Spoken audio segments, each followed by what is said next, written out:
The Bible says, on the same note, I want to remind you in Genesis of nakedness. Let me talk about the curse of nakedness, how Jesus, fulfilled it. Genesis chapter 3, verse 7. It says, then the eyes of both of them were opened, and they knew that they were naked, and they sewed the fig leaves together and made themselves coverings. You see?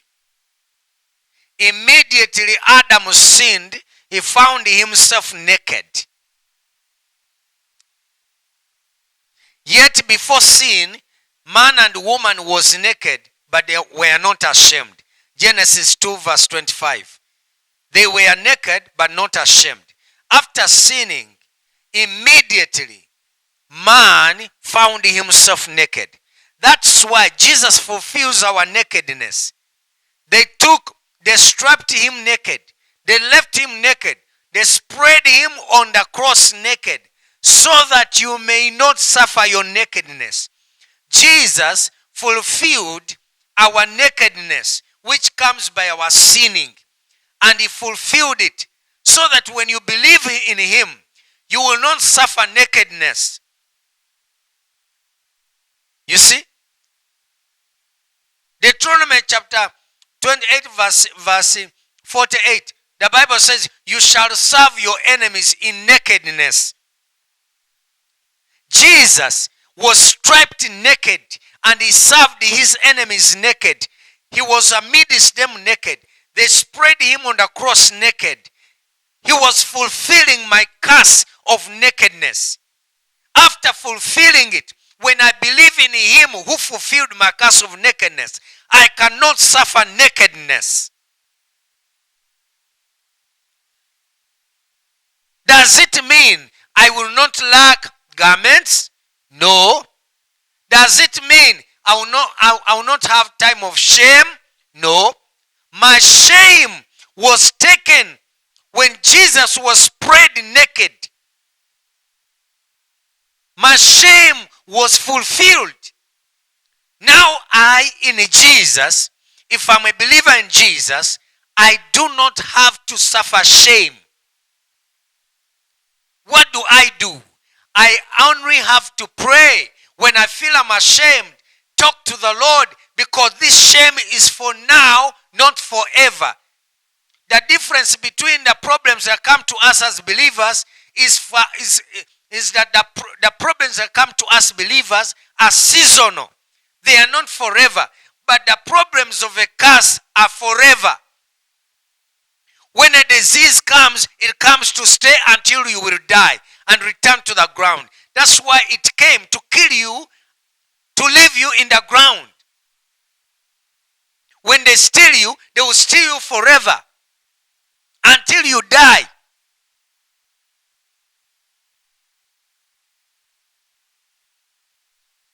But Jesus fulfilled our nakedness. Our shame was taken when he was stripped naked before everyone.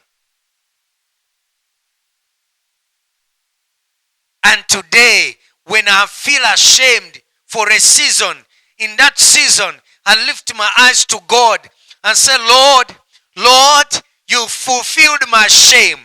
Take away the shame. I refuse to be ashamed, because Jesus, you fulfilled my shame. I refuse the shame. And that shame will go away. Why? It's not a curse. It's for a season. Believers, you must believe. You must come to a point of accepting the problems will come to us as they come to anybody. We have no fences over our lives. Don't name everything a curse. Don't name everything a curse. A curse is a punishment forever until you die. But Jesus fulfilled our curse of nakedness. Now today you don't have to suffer shame. When shame comes, you lift your eyes and then you talk to the Lord, and your shame will be over. It's for a season. When they steal you, it's for a season. When you suffer loss, it's for a season. It's not forever. A curse is forever.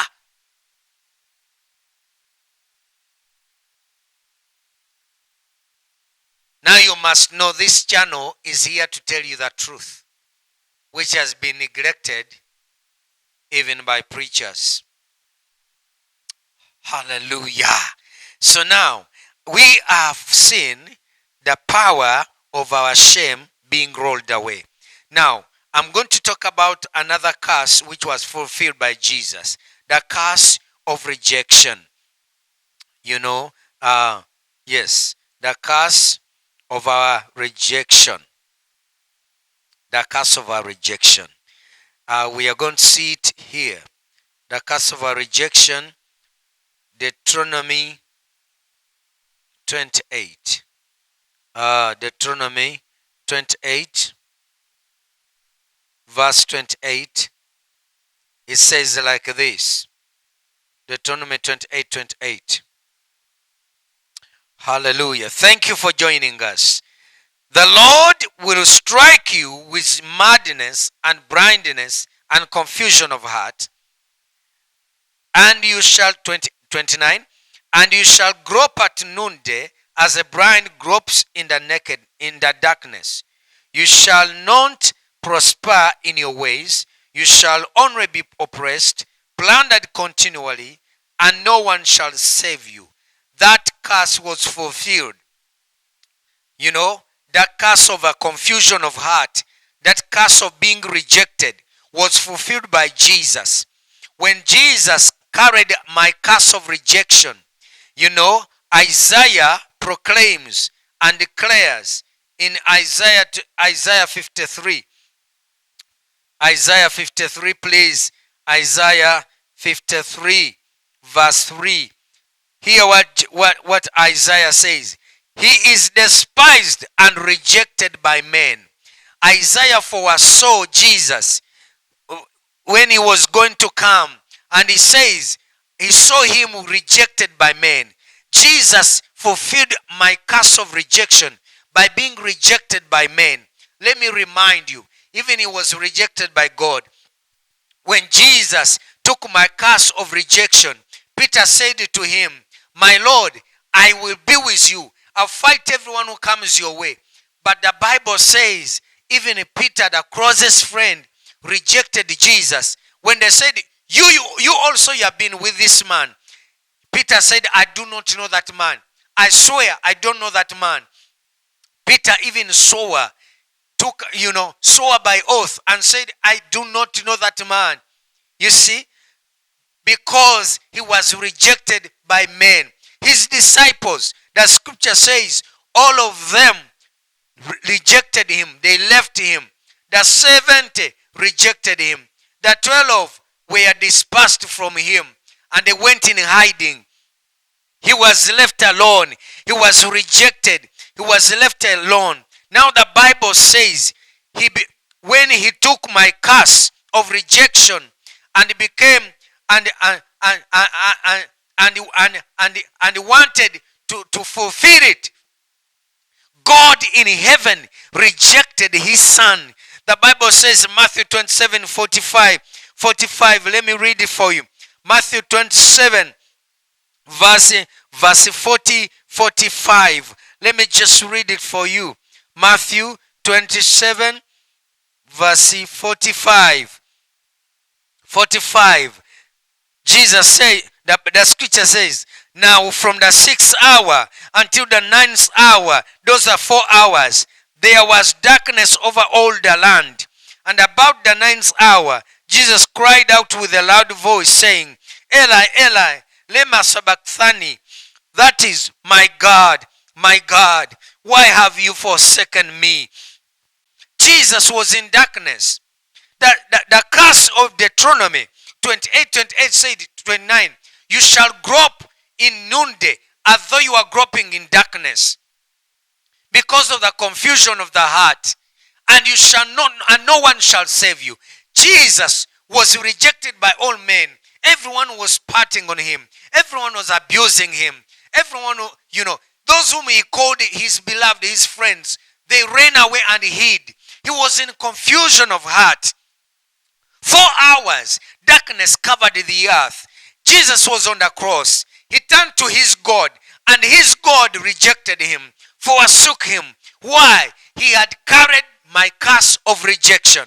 When he carried my curse of rejection, even God, his Father, rejected him, turned his back. He closed the doors of heaven, and he did not want to hear the cry of his son. He rejected him for my rejection. Jesus fulfilled my rejection, and he confessed it. When my rejection was fulfilled, he said, my God, why have you forsaken me? He confirmed that now he has been rejected, which means he has fulfilled my rejection. But I want to remind you, this one who is rejected was a sinless Lamb of God, was a pure Son of God who never sinned. He was found without any sin. The judge said, I have found no crime against him 7 times. But this one who was found with no crime, because he carried my sin, he took my curse, he was rejected by all men. He was rejected by the judge. He was rejected by his disciples. He was rejected by God in heaven. And God turned away his back. Why? Because he was fulfilling my rejection.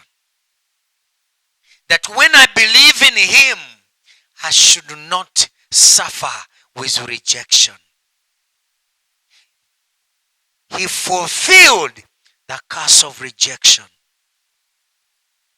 He went through, he tried to cry to God. God closed the heaven. He tried to look to Peter. Peter rejected him. He looked for John and anyone. All of them were in hiding. The judge turned away from him because he was carrying the curse of my rejection, and he fulfilled it. When he fulfilled it, I became freed from it. I no longer have any curse to fulfill of rejection. What I have to do is to believe in Jesus. When I believe in Jesus, the scripture says, John 3 verse 18, he who believes in him is not condemned, is not cursed. But he who does not believe in him is already condemned, is already cursed. Just believe in Jesus and you will not be cursed. In case you are not yet a believer in Jesus, answer after me. Say, Father, I know that I'm a sinner. I've been rejected because of sin. But Jesus, you took my sin of rejection. I believe in you and I accept you as my Lord and my Savior.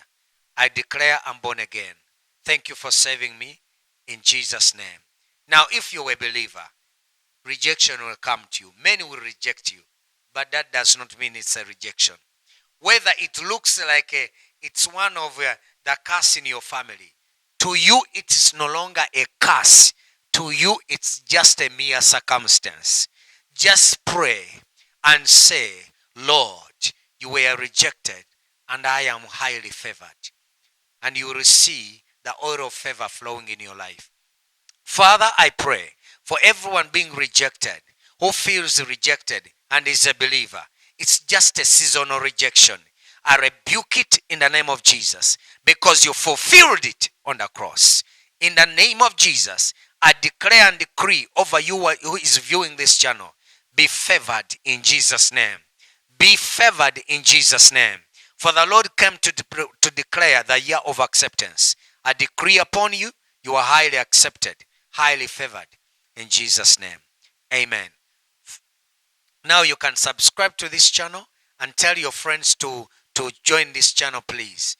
May God richly bless you. Amen.